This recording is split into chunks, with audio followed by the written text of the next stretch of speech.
தமிழ்நாட்டுல தாவேக்கா பொறுப்பேற்று விஜய் முதல்வரான இந்த 2, 3 நாள்ல தமிழ்நாட்டுல வந்து பெரும்பாலான இடங்கள்ல வந்து ரவுடிசம்லாம் ஒழிஞ்சிடுச்சு.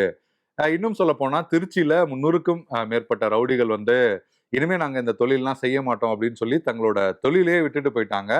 ரவுடிசம் மட்டுமல்ல, இந்த பக்கம் பார்த்தீங்கன்னா கஞ்சா, போதைப் பொருள் உள்ளிட்ட விஷயங்கள் கூட அழிஞ்சிடுச்சு. இந்த 2, 3 நாட்கள்லயே வந்து தமிழ்நாட்டுல பல மாற்றங்கள் உண்டாயிருச்சு அப்படின்னு ஒரு எம்எல்ஏ பேசியிருக்காரு. கண்டிப்பா நம்ம எல்லோருக்குமே வந்து உடனடியா என்ன ஞாபகத்துக்கு வரும்? ஒருவேளை யாதோ ஒரு தாவேக்கா எம்எல்ஏ வந்து பேசியிருப்பாரு. அவங்க கட்சி, அவங்களோட ஆட்சி, விஜயை பாராட்டுவதற்காக இப்படி பேசியிருப்பாரு அப்படின்னு தான் நீங்க நெனைப்பீங்க.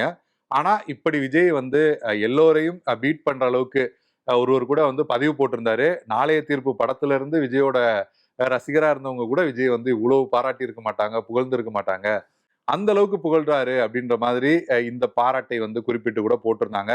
அந்த அளவுக்கு யாரு விஜய் வந்து இப்படி பாராட்டினா அப்படின்னு நம்ம பார்த்தோம்னா, அமமுக சார்புல மன்னார்குடி தொகுதியில எம்எல்ஏவா தேர்ந்தெடுக்கப்பட்ட காமராஜ் தான் இப்படி விஜய் வந்து பாராட்டி பேசியிருக்காரு. நேற்றுமே கூட விஜய்க்குத்தான் என்னோட ஆதரவு அப்படிங்கிறதையுமே சட்டமன்றத்துல வந்து பேசியிருந்தாரு. தொடர்ச்சியா டிடிவி தினகரன் அவரை வந்து கட்சியை விட்டும் நீக்கிட்டாரு. ஒருபுறம் பார்த்தா தமிழ்நாட்டுக்கு விஜய் கொண்டு வந்தது மாற்றம் இல்ல துர்நாற்றம் அப்படின்னு அமமுகவோட பொதுச் செயலாளர் டிடிவி தினகரன் கடுமையான விமர்சனங்களை முன் வச்சிட்டு இருக்காரு. மறுபுறம் பார்த்தோம்னா அந்த கட்சியின் சார்பில் எம்எல்ஏவா தேர்ந்தெடுக்கப்பட்டு இன்னும் சொல்ல போனா கட்சியில இருந்து பல்வேறு நபர்கள் வெளியேறிய காலத்துல கூட டிடிவி தினகரனுக்கு ரொம்பவே விசுவாசியா இருந்த காமராஜ் அந்த கட்சி தலைமையோட முடிவுகளை மீறி விஜய் வந்து ஆதரிச்சிருக்காரு. அது மட்டுமல்லாம விஜய் வந்து பாராட்டி பேசவும் செஞ்சிருக்காரு. என்ன நடக்குது தமிழ்நாட்டோட அரசியல் களத்துல, குறிப்பா அமமுக வட்டாரத்துல என்ன நடக்குது அப்படிங்கறது தான் இந்த வீடியோல நம்ம பார்க்க போறோம். 26 வருட நம்பிக்கை, லட்சக்கணக்கான சந்தோஷ திருமணங்கள். கல்யாணம்னாலே தமிழ் மேட்ரிமோனி தான். 108 எம்எல்ஏக்கள் ஆதரவோட அடுத்ததா ஆட்சி அமைப்பதற்கு மற்ற கட்சிகளோட ஆதரவு அப்படின்னு ஒரு பக்கம் ஆளும் கட்சி, அதாவது இப்போதைய ஆளும் கட்சி தாவேக்கா வட்டாரம் வந்து பரபரப்பா இருந்தது. இன்னொரு பக்கம் நம்ம பார்த்தோம்னா கடந்த முறை எதிர்க்கட்சியாக இருந்த அதிமுகக்குள்ள எடப்பாடி பழனிசாமியா இல்ல சி.வி. சண்முகமா, விஜயை ஆதரிக்கிறதா இல்ல விஜயை ஆதரிக்க வேண்டாமா அப்படின்னு 47 எம்எல்ஏக்களோட இருந்த அதிமுக வட்டாரமுமே ஒரு ஒரு பக்கம் பரபரப்பா இருந்தது. இந்த 2 வட்டாரத்தை தாண்டி வெறும் ஒரே ஒரு எம்எல்ஏ மட்டும் வெற்றி பெற்ற அமமுக வட்டாரத்துல திரைப்படங்களை தாண்டிய ஒரு சம்பவங்கள் தான் நடந்திருக்கு அப்படிங்கறத தான் நம்ம வந்து பார்க்க முடியுது. என்ன நடந்தது அப்படின்னு நம்ம பார்த்தோம்னா, நம்ம ஏற்கனவே பார்த்த மாதிரி தமிழ்நாட்டுல 11 இடத்துல அமமுக சார்பில் வந்து போட்டியிடுறாங்க. 11 இடத்துல மன்னார்குடியில மட்டும்தான் அமமுகவுக்கு வந்து வெற்றி கிடைக்குது. திமுக வேட்பாளரான அமைச்சர் டிஆர்பி ராஜாவை எதிர்த்து மன்னார்குடியில காமராஜ் வந்து வெற்றியுமே பெறாரு. வெற்றி பெற்ற உடனே பார்த்தோம்னா அதிமுகவோட எம்எல்ஏக்கள் அனைவருமே வந்து அந்த பாண்டிச்சேரி ரிசார்ட் அங்கேதான் வந்து தங்க வைக்கப்பட்டிருந்தாங்க. அந்த காலகட்டத்துல அதிமுகவினரோட தான் காமராஜ் வந்து இருந்தார் அப்படிங்கிறத சொல்றாங்க. ஆனா இன்னொரு பக்கம் நம்ம பார்த்தோம்னா தேர்தல் முடிவுகள் வெளியாயிடுச்சு. அமமுக சார்பில் மன்னார்குடியில காமராஜ் வெற்றியுமே பெற்றாரு. இந்த பக்கம் பார்த்தோம்னா ஆளுங்கட்சியான தாவேக்காவுக்கு எம்எல்ஏக்களோட ஆதரவு தேவை அப்படின்னு ஒரு சூழல் உருவான போதே காமராஜ் விஜயை ஆதரிப்பதற்கான அந்த முடிவை வந்து எடுத்துட்டார் அப்படிங்கிற தகவல்கள் தான் நமக்கு வந்து வருது. பொதுவா நம்ம பார்க்கும்போது காமராஜ் தரப்புல திமுக, அதிமுக இணைந்து ஆட்சி அமைக்க போறாங்க அப்படிங்கிற தகவல்கள் வந்ததுனாலதான் தாவேக்கா ஆட்சியை ஆதரிச்சாரு அப்படிங்கிற தகவல்கள் வந்து சொல்லப்படுது. ஆனா அவர் ஆரம்பம் முதலே விஜய் ஆதரிக்கிற அந்த மனநிலைக்கு வந்துட்டார் அப்படிங்கிற தகவல்களுமே வருது. அதற்கு பிறகு என்ன நடந்தது அப்படின்னு நம்ம பார்த்தோம்னா, கடந்த 8ஆம் தேதி இரவு டிடிவி தினகரன் திடீர்னு வந்து கவர்னர் மாளிகைக்கு வந்து வராரு. கவர்னர் மாளிகை வெளியில இருந்து பத்திரிகையாளர்களை சந்திச்ச டிடிவி தினகரன் தாவேக்காவுக்கு அமமுக ஆதரவு தெரிவிக்கிறதா ஒரு போலி கடிதத்தை ஆளுநர் கிட்ட வந்து கொடுத்திருக்காங்க. என்னோட எம்எல்ஏ ஆன காமராஜ் அவரையுமே காணல. போன் பண்ணா கூட எடுக்க மாட்டாரு. எடுக்க மாட்டேங்கிறாரு. அவர் வந்து விலை போயிட்டாரான்னு தெரியல. தமிழ்நாட்டுல வந்து குதிரை பேரம் நடக்குது அப்படிங்கிற மாதிரி கடுமையான விமர்சனங்களை எல்லாமே டிடிவி தினகரன் வந்து ஆளுநர் மாளிகைக்கு வெளியே வந்து முன்வைக்கிறாரு. அப்போது பத்திரிகையாளர்களை சந்திச்சுட்டு போற டிடிவி தினகரன் இன்னும் சில மணி நேரம் கழித்து யாரு காணாம போயிட்டாரு, போனே எடுக்கல, விலை போயிட்டாரான்னு தெரியல, குதிரை பேரம் நடக்குது அப்படின்னு குற்றம் சாட்டினாரோ அதே காமராஜ் கூட மீண்டுமே ஆளுநரை வந்து சந்திக்கிறாரு. அப்ப பத்திரிகையாளர்களை சந்திக்கிற தினகரன் வந்து ஆளுநர் கிட்ட கொடுத்த கடிதத்துக்கும் என்னோட கட்சியோட நிர்வாகி காமராஜுக்கு எந்த தொடர்புமே இல்ல. போலியான கடிதம் தான் வந்து ரெடி பண்ணி வந்து கொடுத்திருக்காங்க. போலியான கடிதத்தை தான் என்னோட நிர்வாகி பேர்ல தாவேக்கா வந்து வெளியிட்டு கொடுத்திருக்காங்க. தூய சக்தின்னு சொல்லிட்டு அவங்க பண்றது எல்லாமே இப்படிதான் இருக்கு அப்படின்னு அங்கேயுமே வந்து ஒரு துர்சக்தி அப்படிங்கிற மாதிரி ஒரு கடுமையான விமர்சனங்களை வந்து தினகரன் திரும்பவுமே வந்து தாவேக்கா மேல வந்து முன்வைக்கிறாரு. அடுத்தா பார்த்தோம்னா அதே நேரத்துல காமராஜுமே என்ன சொல்றாருன்னா, நான் வந்து அதிமுகவை தான் ஆதரிக்கிறேன். என்னோட பேர்ல போலியான கடிதத்தை குடுத்துட்டாங்க அப்படின்னு அங்கேயே காமராஜுமே வந்து விளக்கம் தராரு.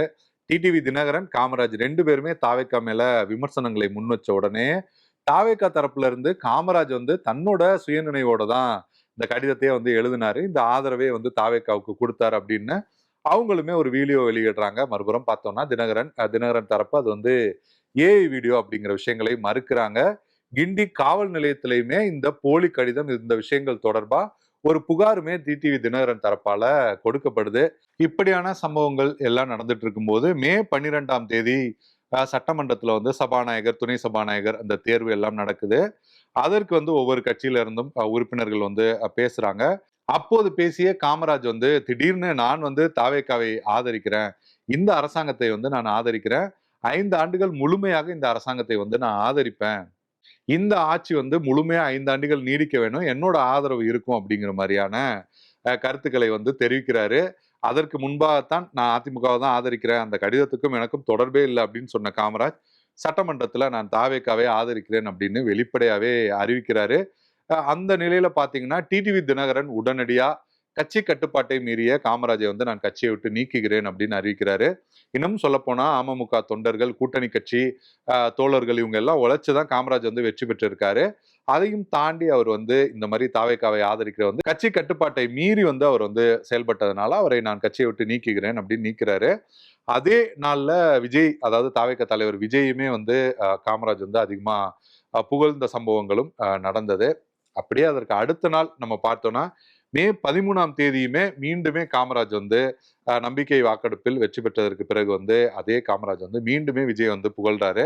நம்ம ஆரம்பத்திலே பார்த்த மாதிரி தமிழ்நாட்டுல ரவுடிசம்லாம் ஒழிஞ்சிருச்சு, போதைப் பொருள் கலாச்சாரம் ஒழிஞ்சிருச்சு, தமிழ்நாடே வந்து சீரும் சிறப்பா இருக்க போகுது அப்படிங்கிற மாதிரி விஜய் வந்து பயங்கரமா காமராஜ் வந்து புகழ்ந்த சம்பவங்களையுமே நம்ம வந்து பார்த்தோம். பொதுவா இதன் பின்னணியில இப்ப நான் இதுவரைக்கும் சொன்ன விஷயங்கள் எல்லாமே வெளிப்படையாக நடந்த சம்பவங்கள் தான். இதன் பின்னணியில என்ன நடந்தது அப்படின்னு நம்ம பொதுவா அமமுக வட்டாரம், விவரம் அறிந்த வட்டாரத்துல இது குறித்து வந்து நம்ம பேசினோம்.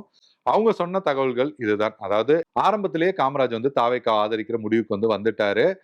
அமைச்சர் பதவி உள்ளிட்ட விஷயங்களுமே அவருக்கான அந்த பேச்சுவார்த்தை அப்படிங்கிறது நடந்திருக்கு. தாவேக்கா வட்டாரத்திலயுமே அவர் வந்து எல்லா விஷயங்களையுமே பேசி முடிவெடுத்துட்டாரு.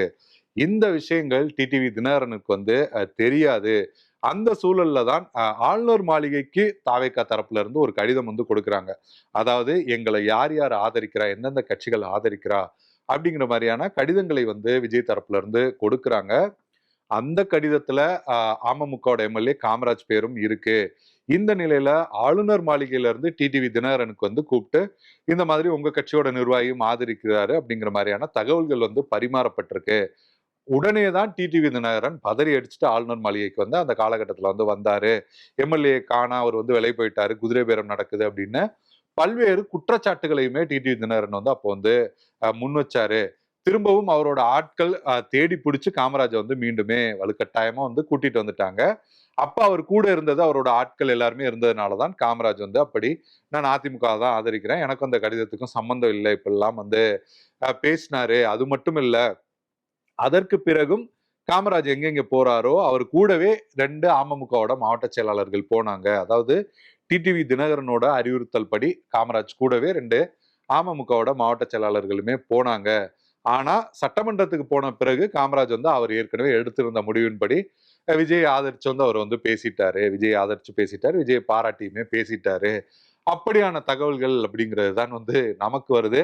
இதுல 2 தரப்பு அப்படிங்கிறது முன்வைக்கப்படுது. ஒரு புறம் பார்த்தோம்னா கட்சி கட்டுப்பாட்டை மீறிட்டாரு காமராஜ் அப்படிங்கிற கருத்துக்கள் குறிப்பா வந்து முன்வைக்கப்படுது. இன்னொரு பக்கம் பார்த்தோம்னா இப்படி ஒவ்வொருவராக போயிட்டு தாவேக்காவை ஆதரிச்சாலோ இல்ல தாவேக்காவுக்கு சப்போர்ட் பண்ணாலோ அதிமுக, அதாவது அதிமுக ஒரிஜினலா இருக்கிற அதிமுக அப்படின்ற கட்சி கரைஞ்சு போயிடும். இவர் என்னதான் அமமுகவோட எம்எல்ஏவா இருந்தாலும் அதிமுக கூட்டணியில தான் இருக்காங்க அப்படிங்கிற பட்சத்துல அதனாலதான் வந்து டிடிவி தினகரன் வந்து அந்த மாதிரியான நடவடிக்கைகள்ல வந்து ஈடுபட்டாரு. அப்படியான கருத்துக்களும் பொதுவா வந்து முன்வைக்கப்படுது. இன்னொரு புறம் நம்ம பார்த்தோம்னா, பாஜகவோட அழுத்தத்தின் பேர்ல தான் டிடிவி தினகரன் வந்து இது போன்று நடந்துக்கிறாரு. விஜய் ஆட்சிக்கு வரக்கூடாது அப்படிங்கிறதால தான் பாஜக தான் டிடிவி தினகரன் மூலமா இந்த விஷயங்கள்லாம் வந்து செய்றாங்க. அப்படியான தகவல்களையுமே வந்து சிலர் வந்து முன்வைக்கிறாங்க.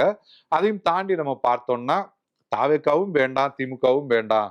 அப்படின்னு சொல்லிட்டு தான் காமராஜுக்கு வந்து மக்கள் வந்து ஆதரவு வாக்களிச்சு தேர்ந்தெடுத்திருக்காங்க. இந்த நிலையில அவரும் பதவிக்காகவோ, இல்ல ஏதோ ஒரு தேவைக்காகவோ, இல்ல தேவையே இல்லாமலுமே கூட தமிழக வெற்றி கழகத்தை ஆதரிக்கிறது எப்படி சரியாகும்? அப்படிங்கிற கேள்விகளையுமே சிலர் வந்து எழுப்புறாங்க. அதே நிலையில காமராஜுக்கு ஆதரவா அம்மா மக்கள் முன்னேற்ற கழகத்துக்குள்ளேயே சில குரல்களுமே வெடிச்சிருக்கு.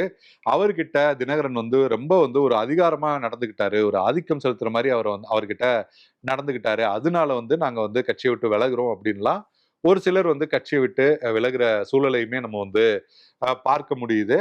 இந்த நிலையில டிடிவி தினகரன் பொதுவா வந்து பாஜக சொல்லி தான் செய்றாரு அப்படின்னு விமர்சனங்களை முன்வைக்கிறவங்க, வழக்கமா அரசியல் தேர்தல் ரீதியா ஒரு தோல்விய தழுவி இருந்தாலுமே கூட, இதற்கு முன்பாக தினகரன் மேல வழக்குகள் உள்ளிட்ட விஷயங்கள் இருந்திருந்தா கூட, அவர் வந்து ஒரு நாகரிகமான அரசியலை செய்யக்கூடிய ஒரு மனிதராகத்தான் வந்து பார்க்கப்படுறாரு. ஆனா இந்த சம்பவங்கள் அவர் மீதான அந்த இமேஜை வந்து குறைச்சிடுச்சு. பாஜகவுக்கு ஒரு ஆளாக அவர் செயல்படுறாரோ அப்படிங்கிற கேள்வியை வந்து எழுப்பிருச்சு. அப்படியான விமர்சனங்களுமே கூட அவர் மீது வந்து வைக்கப்படுது. ஆனா அமமுக தரப்புல நம்ம வந்து முன்னாள் அமைச்சர் செந்தமிழன் கிட்ட இது குறித்து வந்து நம்ம பேசணும். அவர் என்ன சொல்றாருன்னா, கட்சி கட்டுப்பாட்டை மீறி வந்து அவர் செயல்பட்டாரு. கட்சி தலைமையோட உத்தரவை மீறி செயல்பட்டாரு. அதனால ஒரு பொதுச் செயலாளராகத்தான் டிடிவி தினகரன் வந்து அவர் மீது நடவடிக்கை எடுத்திருக்காரே தவிர, பாஜக சொல்லி நடவடிக்கை எடுத்தது அப்படின்னு இத நம்ம பார்க்க முடியாது. அது மட்டும் இல்ல, தாவேகாவுக்கு ஆதரவு வேணும்னா, மற்ற கட்சிகளைச் சேர்ந்த தலைவர்கள ஒவ்வொரு ஆளா போய் பார்த்தாங்களோ, அதே மாதிரி டிடிவி தினகரனத்தான் வந்து பார்த்திருக்கணுமே தவிர, ஒரு எம்எல்ஏ போய் பார்த்தது அது வந்து தவறான நடைமுறை. அப்ப தாவேகா வந்து தவறு தான் அதுல செஞ்சிருக்காங்க. அததான் எங்களோட பொதுச் செயலாளர் விமர்சிக்கிறார் அப்படிங்கிற தகவலையுமே வந்து செந்தமிழன் வந்து முன்வைக்கிறாரு. அம்மா மக்கள் முன்னேற்ற கழகத்துல இருந்து இதற்கு முன்பா நம்ம பார்த்தோம்னா, செந்தில் பாலாஜி, தங்க தமிழ்ச்செல்வன், பாப்பிரெட்டிப்பட்டி பழனியப்பன் அப்படின்னு பல்வேறு முன்னாள் அமைச்சர்கள், முக்கிய நிர்வாகிகள் அப்படின்னு பலர் வந்து கட்சியை விட்டு வெளியில போனப்ப கூட டிடிவி தினகரன் வந்து பெருசா வந்து அலட்டிக்கிட்டது கிடையாது. பரவால்ல போறதுன்னா போகட்டும். இல்லைன்னா அவங்க பதவிக்காக போறாங்க, ஆசைக்காக போறாங்க அப்படின்ற அளவுல அத வந்து கடந்து போயிருவாரு. ஆனா ஒரே ஒரு எம்எல்ஏ காமராஜ தக்க வைக்கிறதுக்கு டிடிவி தினகரன் பல்வேறு மெனக்கடல்கள் அப்படிங்கிறத வந்து செஞ்சிருந்தாரு. ஆனா அவ்வளவு மெனக்கடலையும் தாண்டி காமராஜ் வந்து இன்று வந்து விஜய் வந்து ஆதரிச்சிருக்காரு. ஆதரிச்சது மட்டும் இல்ல, தமிழ்நாட்டு மக்களையே பார்த்துக்க போற விஜய் வந்து என்னைய பார்த்துக்க மாட்டாரா? அப்படிங்கிற மாரியான வார்த்தைகளையுமே அவர் வந்து உதிர்த்திருக்கிற சம்பவங்களையும் நம்ம வந்து பார்க்க முடியுது. கடந்த காலத்துல தமிழ்நாட்டு அரசியல்ல அதிமுகவோட எம்எல்ஏக்கள் அங்கிருந்து போய் டிடிவி தினகரனை வந்து ஆதரிச்சு வெளியில போன சம்பவங்கள், காட்சிகளை எல்லாம் நம்ம பார்த்திருப்போம். காலம் எவ்வளவு வேகமா சுழலுது பாத்தீங்களா? அப்படிங்கிற மாரி இன்னைக்கு வந்து டிடிவி தினகரன் அவரோட கட்சியில இருந்து ஒரு எம்எல்ஏ வந்து மற்றும் ஒரு கட்சியான தமிழக வெற்றி கழகத்தை ஆதரிக்க போற அந்த காட்சிகளையுமே நம்ம வந்து பார்த்துட்டு இருக்கோம். கடந்த சில நாட்களாக தமிழக அரசியல் களம் இதுவரை கண்டிராத பல்வேறு காட்சிகளை சம்பவங்களையுமே நம்ம பார்த்துட்டு இருக்கோம். இன்னும் சொல்ல போனா திமுக அதிமுக கூட ஒன்னா கூட்டணி பேச்சுவார்த்தை எல்லாம் நடத்தினாங்க, சேர்ந்து ஆட்சி அமைப்பதற்கான அந்த பேச்சுவார்த்தைகள் எல்லாம் கூட நடந்தது. அப்படியான தகவல்கள் செய்திகள் கூட வந்துட்டே தான் இருக்கு. தமிழக வெற்றி கழகம் தமிழ்நாட்டோட அரசியல் களத்துக்கு வந்து குறிப்பா 2026 தேர்தலை சந்தித்த பிறகு தமிழ்நாட்டுல நேர்மறையாவும் சரி, எதிர்மறையாவும் சரி, இதுவரை தமிழகம் கண்டிராத பல்வேறு சம்பவங்களை வந்து நம்ம பார்த்துட்டு இருக்கோம். இன்னும் என்னென்ன சம்பவங்கள், என்னென்ன காட்சிகள் வந்து அரங்கேற போகுது அப்படிங்கிறது நம்ம வந்து பொறுத்திருந்துதான் பார்க்கணும். மற்றுமொரு தகவலோடு மற்றுமொரு வீடியோவில் உங்களை சந்திக்கிறேன். நன்றி, வணக்கம். 26 வருட நம்பிக்கை, லட்சக்கணக்கான சந்தோஷ திருமணங்கள். கல்யாணம்னாலே தமிழ் மேட்ரிமோனி தான்.